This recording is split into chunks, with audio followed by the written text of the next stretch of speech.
Les 4 plus grandes structures médicales de la Principauté ont signé ces accords avec le gouvernement princier en présence du prince souverain, le centre hospitalier Princesse Grace, l'IM2S, le centre cardiothoracique et le centre d'imagerie médicale. C'était il y a un peu plus de 10 ans. Les autorités monégasques s'engageaient alors dans ce partenariat hospitalier, une union entre la coopération internationale et les établissements de santé pour encadrer et renforcer les collaborations déjà existantes et s'appuyer sur l'expertise monégasque en matière de santé.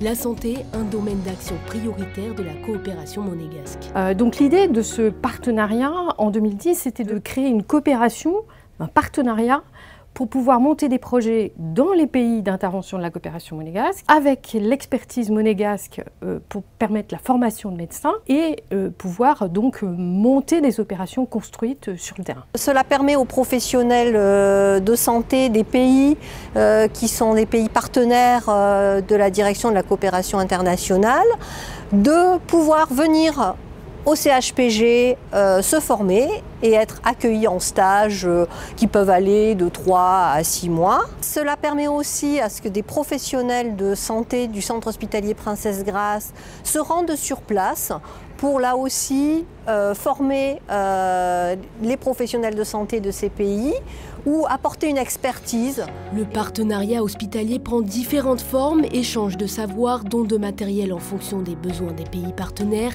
des liens avec le Burkina Faso, Madagascar, le Mali, le Niger ou encore le Sénégal.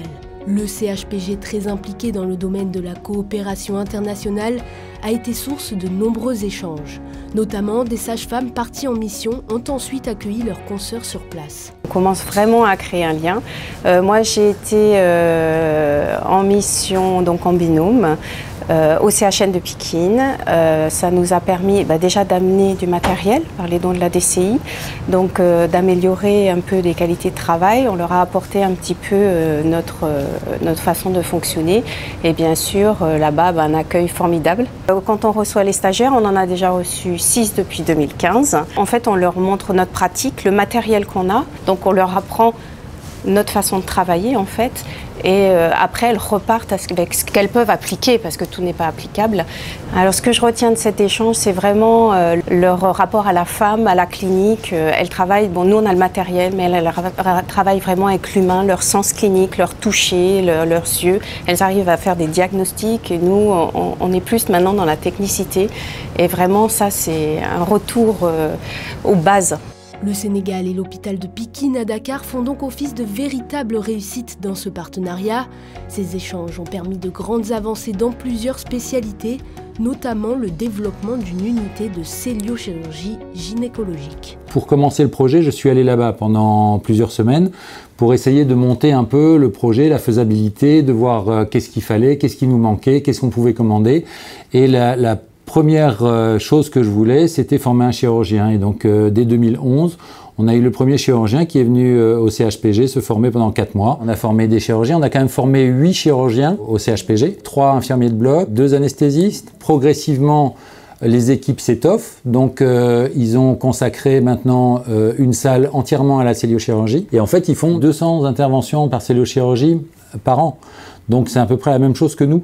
Le fait qu'on y revienne, ils veulent nous prouver qu'entre-temps, ils ont progressé, que ce soit les chirurgiens, moi je vois les techniciens d'anesthésie, les médecins anesthésistes, après être passés chez nous, ils ont fait des feuilles de post-op un peu comme nous.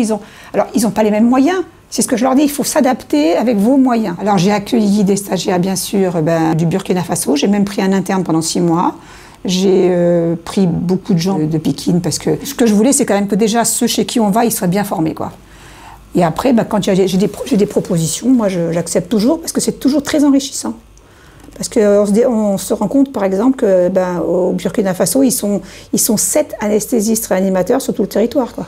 Médecins, infirmiers, techniciens, biomédicaux, sages-femmes, depuis 2010, 57 missions ont été réalisées, 64 personnes se sont rendues à l'étranger et ce sont 54 stagiaires formés en principauté qui, à leur tour, font vivre le savoir dans leur pays.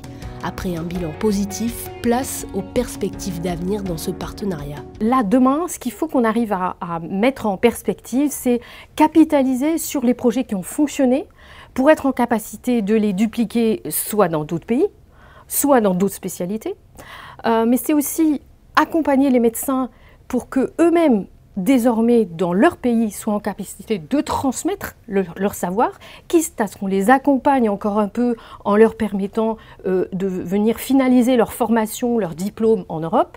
Nous envisageons aussi de développer davantage de liens de formation, par exemple par visioconférence, par télémédecine, et utiliser ces moyens qui permettent à distance de pallier ce qu'on ne peut pas faire sur place. Dernier point, je dirais, qui est aussi très ambitieux, mais qui nous permet de nous projeter dans l'avenir, c'est instaurer une dynamique entre différents centres qui ont été appuyés par Monaco, par exemple sur une spécialité, par exemple la cardiologie, en mettant en lien des CHU au Burkina Faso, au Mali, en Mauritanie et peut-être demain au Sénégal aussi. Tous les acteurs sont aujourd'hui extrêmement impliqués et finalement fiers de contribuer, d'apporter leur pierre pour que ce partenariat se développe dans les années à venir.